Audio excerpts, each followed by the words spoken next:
Shalom Bapak Ibu Saudara, selamat datang kembali di Sela. Saya ingin menghargai setiap saudara yang memberikan waktu saudara di tengah-tengah kesibukan untuk bisa mencari kerajaan Allah dan kebenarannya. Mari kita mulai dalam doa. Bapa dalam surga, Allah Roh Kudus, kami meminta Engkau menolong kami dengan hikmat dan wahyu, sehingga apa yang kami dengar pada hari ini bukan hanya menjadi pengetahuan, tapi sungguh-sungguh menginsyafkan hati kami, dan kami boleh dibebaskan karena kebenaran. Di dalam nama Tuhan Yesus, kami berdoa. Amin.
Shalom saudara, di dalam Sela saya sebelumnya, kita merenungkan tentang alasan kedatangan Tuhan Yesus ke dalam dunia ini. Allah yang maha tinggi, yang maha kuasa, yang bersemayam di surga yang mulia. Beliau berkenan, bersedia turun ke dunia menjadi manusia, lahir sebagai bayi yang lemah di sebuah kandang yang hina di Bethlehem. Mengapa? Karena dosa manusia dan karena Dia sangat mengasihi kita. Itulah alasan mengapa Yesus datang ke dunia. Saat ini kita akan masuk lebih dalam lagi dengan membahas tentang tujuan dari kedatangannya. Alasan itu berbicara tentang penyebab yang melatar belakangi sesuatu, sedangkan tujuan adalah apa yang akan dicapai dari apa yang dilakukan. Jadi hari ini kita akan belajar dari firman Tuhan mengenai apa yang menjadi tujuan Yesus datang ke dalam dunia ini. Yohanes pasal yang ke-10 ayat 10 dari Alkitab Terjemahan Baru mengatakan demikian. Pencuri atau iblis datang hanya untuk mencuri dan membunuh dan membinasakan. Aku datang atau Yesus datang supaya mereka, manusia, mempunyai hidup dan mempunyainya dalam segala kelimpahan. Izinkan saya saudara membacakan juga terjemahan dari ayat yang sama dari terjemahan bahasa Indonesia masa kini. Pencuri datang hanya untuk mencuri dan membunuh dan untuk merusak. Jadi ada 3 hal yang dilakukan iblis, yaitu dia datang untuk mencuri, membunuh, dan merusak. Tapi Yesus datang supaya manusia mendapat hidup yang berlimpah-limpah. Haleluya. Dari sini kita bisa langsung melihat bahwa tujuan Yesus datang adalah untuk memberikan kepada manusia kehidupan. Dan bukan hanya kehidupan biasa, tapi kehidupan yang berlimpah-limpah.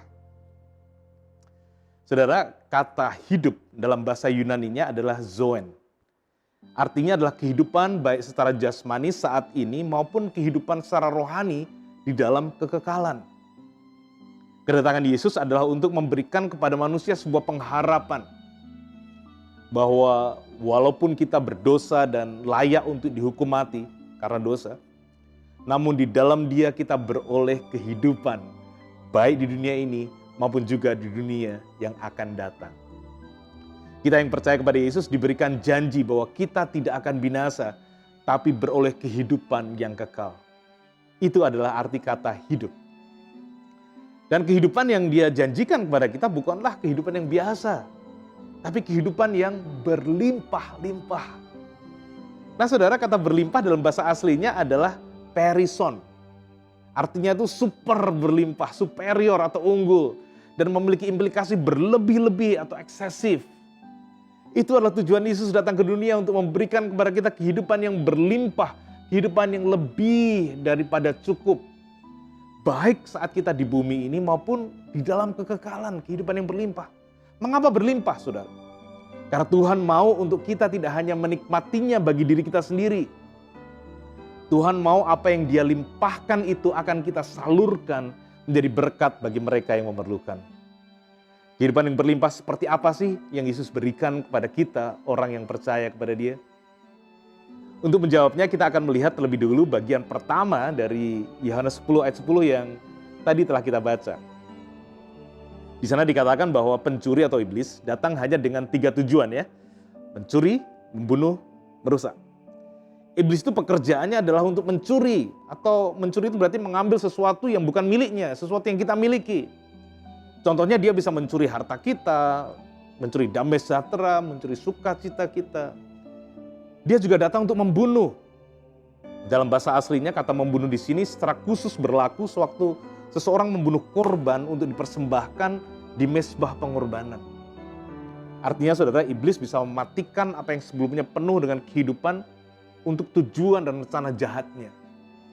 Dia bisa membunuh kerohanian, membunuh karakter, bahkan bisnis atau pekerjaan kita.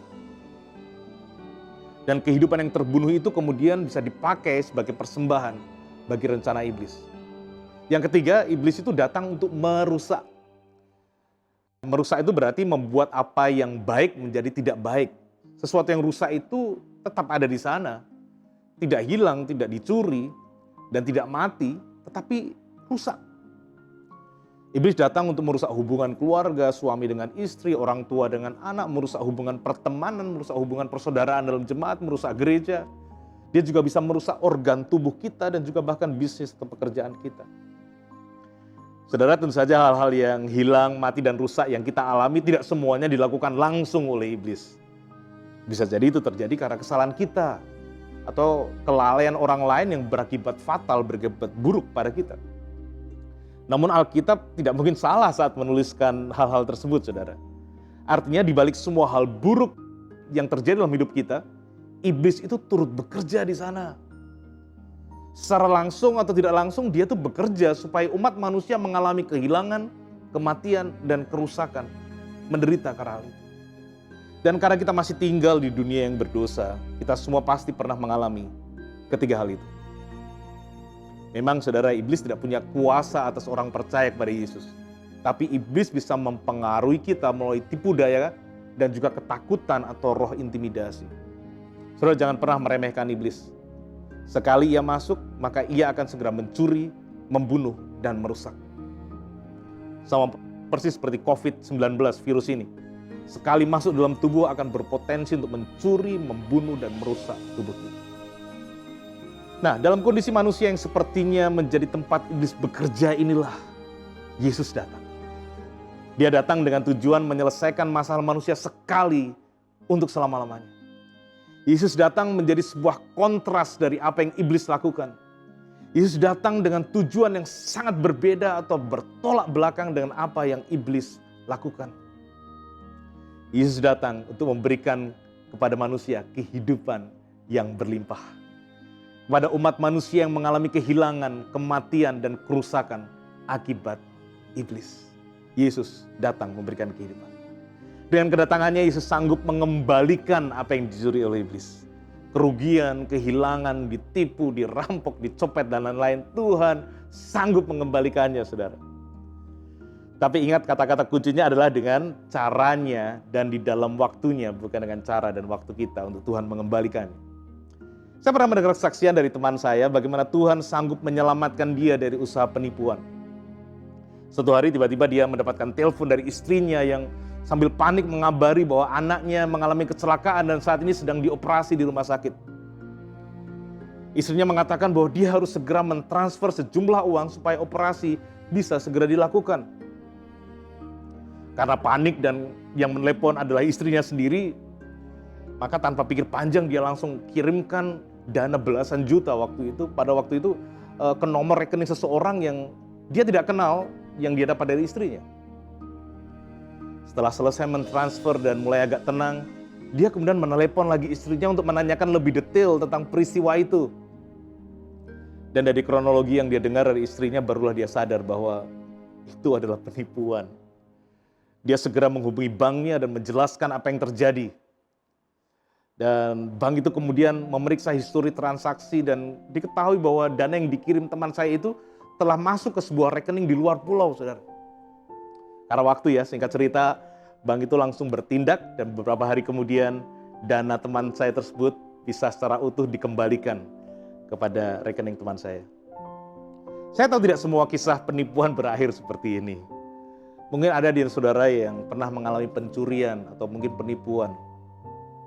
Jangan saudara khawatir, di dalam keadilan dan kedaulatannya, dia sanggup mengembalikan apa yang dicuri dari hidup saudara. Yang kedua, saudara, Yesus sanggup menghidupkan apa yang dibunuh oleh iblis. Tuhan sanggup menghidupkan kerohanian yang mati, bahkan membangkitkan orang yang sudah mati. Mazmur 30 ayat yang keempat berkata, Tuhan, Engkau mengangkat aku dari dunia orang mati. Engkau menghidupkan aku di antara mereka yang turun ke liang kubur. Banyak kisah di Alkitab tentang bagaimana kematian bukanlah hal yang besar bagi Tuhan. Yesus sendiri berkata, Akulah kebangkitan dan hidup. Barang siapa percaya kepadaku, ia akan hidup walaupun ia sudah mati. Iblis itu berpikir dia menang saat dia berhasil membunuh. Namun dia tidak sadar bahwa masih ada yang jauh lebih jago daripada dia. Dialah Yesus Sang Juru Selamat yang berkuasa membangkitkan dan menghidupkan apa yang dibunuh, dimatikan oleh iblis. Karenanya saudara selalu ada harapan di dalam Kristus. Karena dia berkuasa menghidupkan apa yang telah dimatikan oleh iblis. Tidak ada yang mustahil bagi dia. Dia sanggup menghidupkan kerohanian kita. Sanggup menghidupkan hubungan dan bahkan bisnis yang telah mati sekalipun. Yang ketiga saudara, atau yang terakhir, Yesus sanggup memulihkan apa yang dirusak oleh iblis. Hubungan keluarga yang retak, organ tubuh yang tidak berfungsi lagi, bisnis yang hancur. Semuanya Tuhan sanggup pulihkan. Dan tahukah saudara, Tuhan itu sanggup memulihkan menjadi lebih baik daripada sebelumnya. Salah satu kisah klasik di Alkitab tentang kuasa pemulihan Allah adalah bagaimana iblis merusak kehidupan Ayub. Setelah melewati proses yang panjang dalam waktu dan caranya, akhirnya keadaan Ayub dipulihkan Tuhan. Ayub pasal 42 ayat 10-17 mencatat demikian. Lalu Tuhan memulihkan keadaan Ayub setelah ia meminta doa untuk sahabat-sahabatnya. Dan Tuhan memberikan kepada Ayub 2 kali lipat dari segala kepunyaannya dahulu. Ayat 11. Kemudian datanglah kepadanya semua saudaranya laki-laki dan perempuan dan semua kenalannya yang lama dan makan bersama-sama dengan dia di rumahnya. Mereka menyatakan turut berduka cita dan menghibur dia karena segala malapetaka yang telah ditimpakan Tuhan kepadanya. Dan mereka masing-masing, saudara perhatikan, memberi dia uang 1 kesita dan sebuah cincin emas. Ayat 12. Tuhan memberkati Ayub dalam hidupnya yang selanjutnya lebih daripada dalam hidupnya yang dahulu. Ia mendapat 14.000 ekor kambing domba dan 6.000 unta, 1.000 pasang lembu dan 1.000 ekor keledai betina. Ia juga mendapat 7 orang anak laki-laki dan 3 orang anak perempuan. Dan anak perempuan yang pertama diberinya nama Yemima, yang kedua Kesia, yang ketiga Karen Hapuh. Ayat 15, di seluruh negeri tidak terdapat perempuan yang secantik anak-anak Ayub. Dan mereka diberi ayahnya milik pusaka di tengah-tengah saudara-saudaranya laki-laki. Wow. Ayat 16, sesudah itu Ayub masih hidup 140 tahun lamanya. Ia melihat anak-anaknya dan cucu-cucunya sampai keturunan yang keempat. Ayat 17 yang terakhir dikatakan, maka matilah Ayub, tua dan lanjut umur. Wow. Sebuah kisah pemulihan Allah yang luar biasa. Dalam kedaulatannya dan untuk rencananya yang mungkin kita tidak selalu pahami. Tuhan bisa mengizinkan iblis untuk mencuri, membunuh dan merusak di dalam hidup kita. Namun syukur kepada Allah, kita memiliki seorang penyelamat yang datang untuk menolong kita. Dia sanggup mengalahkan iblis yang selama ini selalu menghantui hidup kita. Dan dia sanggup membalikkan apa yang direncanakan iblis untuk keburukan kita menjadi kebaikan bagi kita. Apa yang dicuri, dibunuh dan dirusak oleh iblis semuanya diselesaikan oleh Tuhan Yesus dengan sempurna. Inilah tujuan dia datang, yaitu untuk memberikan kita kehidupan yang berkelimpahan, kehidupan yang berkemenangan. Haleluya. Saudara, saya akan menutup dengan mengatakan bahwa kehidupan yang berlimpah yang Yesus berikan itu hanya akan kita nikmati dengan satu syarat, saudara. Yaitu saudara harus percaya kepada dia dan dengan iman menerima berkat kehidupan yang berlimpah yang dia janjikan itu. Sama seperti kalau saya misalnya memberikan Alkitab ini kepada saudara. Tapi saudara tidak percaya kepada saya dan tidak pernah mengulurkan tangan untuk menerima Alkitab ini. Maka Alkitab ini tidak akan pernah menjadi milik saudara, betul ya? Yohanes 6 ayat 29, Yesus mengatakan demikian. Inilah yang diinginkan Allah dari kita. Percayalah kepada Dia yang diutus Allah. Percayalah kepada Yesus. Jika di antara saudara di dalam program ini mau memutuskan untuk sungguh-sungguh percaya kepada Yesus dan menerima kehidupan berlimpah dari Dia, saudara, saya akan berdoa untuk saudara. Jika itu saudara, silakan saudara menutup mata saudara dan ikuti doa saya. Katakan, Tuhan Yesus, hari ini aku memutuskan untuk percaya kepadamu. Aku mengaku dengan mulutku bahwa Yesus adalah Tuhan. Dan aku percaya dalam hatiku bahwa Allah telah membangkitkan Yesus dari antara orang mati. Aku menerima dan mengakui bahwa Engkau adalah Tuhanku sekarang dan selama-lamanya. Di dalam nama Tuhan Yesus, aku berdoa. Amin.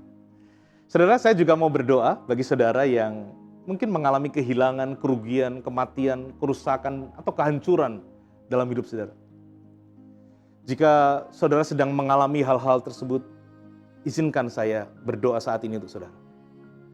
Mari berdoa. Tuhan Yesus, hamba-Mu berdoa dengan iman dan keyakinan. Hamba-Mu mohon untuk Engkau menolong dan menguatkan saudara-saudariku di saat ini yang sedang mengalami pergumulan dalam kehidupan mereka. Di dalam nama Yesus aku berdoa untuk kuasa-Mu bekerja melawat mereka dimanapun mereka berada pada saat ini.